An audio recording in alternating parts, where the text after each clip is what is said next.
चलिए अब यहाँ पर देखते हैं हम लोग सेल के बारे में। सेल से पहले परचेज देख लेते हैं। परचेज का मतलब होता है क्या? खरीदना।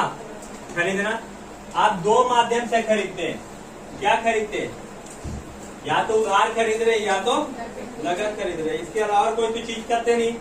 लेकिन जब खरीदते हैं तो आपके पास आता क्या? माल आता है, यानी परचेज। ध्यान और समझिएगा, ये अपना जगह कभी नहीं बदलता। परचेज अपना जगह कभी नहीं बदलेगा, चाहे आप उधार खरीदिए या नगद खरीदिए, वो परचेज परचेज ही रहेगा। अब यहाँ नगद खरीद रहे हम लोग तो क्या होगा? कैश होगा।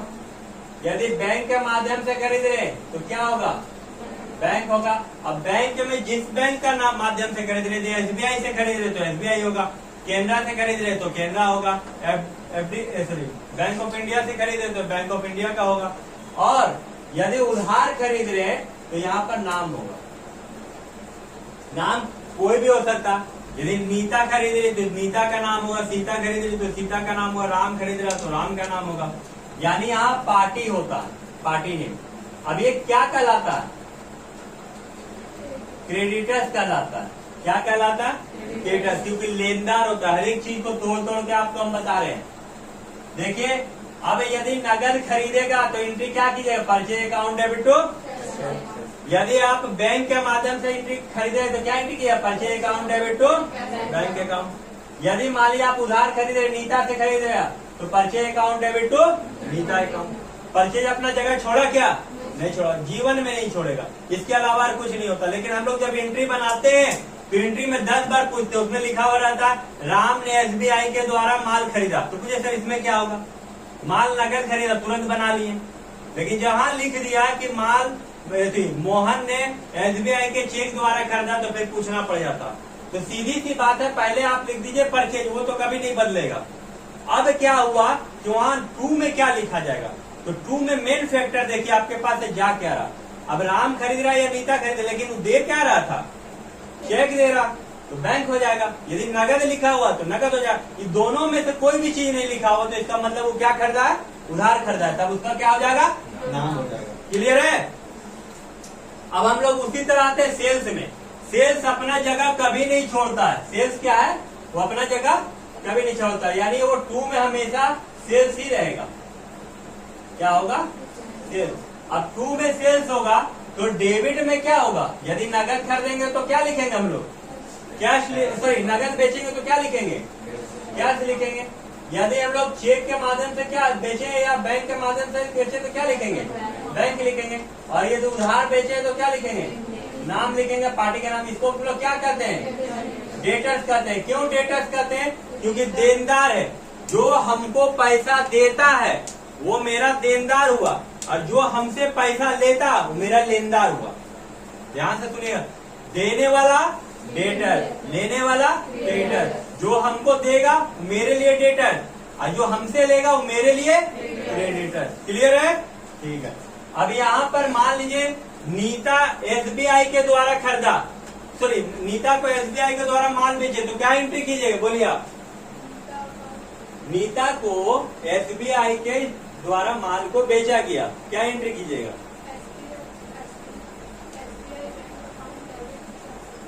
चलिए आप बोलिएगा। मान लीजिए नीता नगद माल बेची, क्या एंट्री कीजिएगा? नीता को नगद माल बेचा गया, क्या एंट्री कीजिएगा?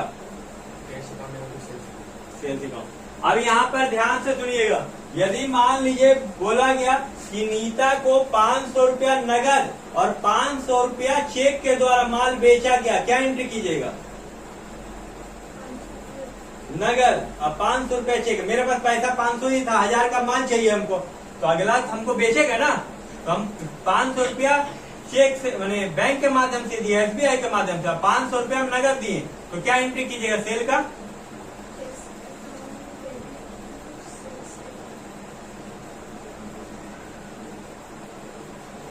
क्या एंट्री होगा? फिर से बोलिए।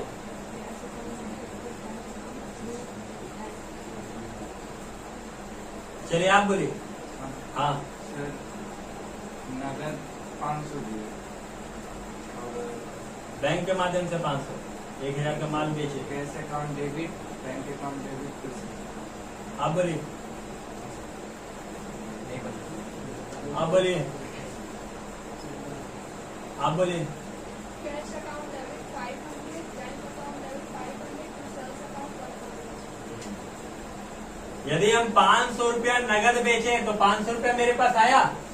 अब बैंक से भी बेचे तो बैंक के माध्यम से 500 आया, और माल गया तो 2 सेल्स होगा, होगा ना। अब इसी में बोलते हैं कि 1500 का माल बेचे, 500 नगद दिया, 500 रुपया उधार रह गया, और 500 रुपया बैंक के माध्यम से दिया, तब क्या एंट्री होगा? कैश अकाउंट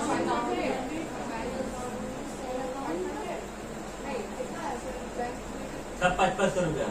और नेम डेटर्स तब ये एंट्री पूरा हो जाएगा। कैश में 500 लिखा जाएगा, बैंक के माध्यम से जो बैंक का दे रहा चेक उसका हो जाएगा 500, और जो नाम उधार बेच जिसको उधार माल बेचे उसका नाम होगा, 2 सेल्स में 1500 हो जाएगा।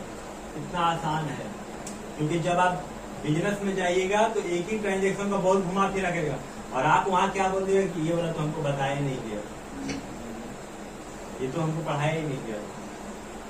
लेकिन आप शांति दिमाग से किसी भी चीज को सोचिएगा तो सारा बस इसी में पूरा घूम रहा है, इसके अलावा कहीं कुछ नहीं हो रहा। आप कितना भी ट्रांजेक्शन देख लीजिए, और दिन भर में कम से कम 1 घंटा वक्त निकालिए, खास करके अकाउंट्स के लिए, टैली के लिए। 1 घंटा काफी होगा, लेकिन उसके बढ़िया से पढ़ना होगा, सोच के, मतलब मोबाइल से दूर रखकर। तो ये हो गया सेल्स का। अब हम लोग आते हैं सेल्स रिटर्न का। तो माल बेचे तो माल रिटर्न भी हुआ होगा, माल बेचे तो माल रिटर्न भी हुआ होगा। तो जब माल रिटर्न हुआ होगा तो 2-3 तरीका यहाँ भी हो सकता। क्या होगा? अगला हो सकता है कि आपको पैसा रिटर्न कर दूं, हो सकता है कि बोलेंगे कि बाद में आप ले लीजिएगा पैसा, या हो सकता है आपको चेक के माध्यम से दे देगा, ऐसा भी होगा। क्या क्या हो सकता है? हो सकता है तुरंत माल रिटर्न किया, तुरंत नगद आपको दे दिया। हो सकता है उसके पास पैसा नहीं, बहुत जिद किए तो बैंक के माध्यम से दे दिया। हो सकता है अभी पैसा बैंक में भी नहीं है, चेक कैश भी नहीं है, तो क्या करेगा? उधार रखेगा कि बाद में देंगे। तब वहां क्या हो जाएगा? नाम हो जाएगा। तब इसी एंट्री का उल्टा हो जाएगा। जब माल बेचे थे तो 2 सेल्स किए थे, माल रिटर्न वही आ रहा है, तो फिर यहाँ क्या नाम से लिखेंगे? सेल्स रिटर्न अकाउंट, यानी सेल्स रिटर्न अकाउंट डेबिट। और मेरे पास से जब पैसा चला जाएगा तो क्या हो जाएगा? टू कैश, और चेक के माध्यम से जाएगा तो क्या हो जाएगा? बैंक, और दोनों के माध्यम से नहीं जाएगा, बाद में देंगे, तब उसका क्या नाम हो जाएगा? नेम अकाउंट, यानी जो नाम रहेगा वो क्या कहलाएगा? डेटर्स कहलाएगा।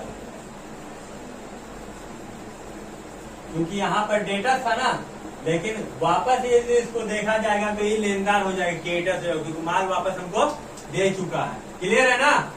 यहाँ पर अमाउंट, यहाँ भी अमाउंट, यहाँ भी अमाउंट, यहाँ परचेज का भी सेम हो जाएगा। यदि आप माल खरीदे तो माल आपके पास आया था, अब माल रिटर्न कर रहे हैं आप कोई कारण से, तब पैसा वापस आएगा।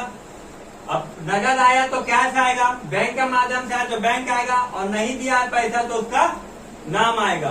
तब यहाँ पर हम लोग क्या करेंगे? यहाँ entry cash account debit, bank account debit, और यहाँ पार्टी का नाम हो जाएगा नेम अकाउंट डेबिट, और परचेज रिटर्न क्या हो जाएगा? Purchase return account. और यहाँ पर जैसे अमाउंट डेबिट में है तो डेबिट वाला डेबिट में लिखा जाएगा, इससे हमको पता चल जाता है कि ये डेबिट है, और 2 में जो रहता है उससे हमको पता चल जाता है ये क्रेडिट है। तो ये रहा परचेज रिटर्न तक का। बाकी का भी 3 एंट्री नहीं बता पाएंगे क्योंकि टाइम ये नहीं है, दूसरा का भी बेस्ट है। टाइम पे आया कीजिएगा। यदि आपको यहाँ भी कोई सवाल है तो आप पूछ सकते हैं। कोई सवाल है?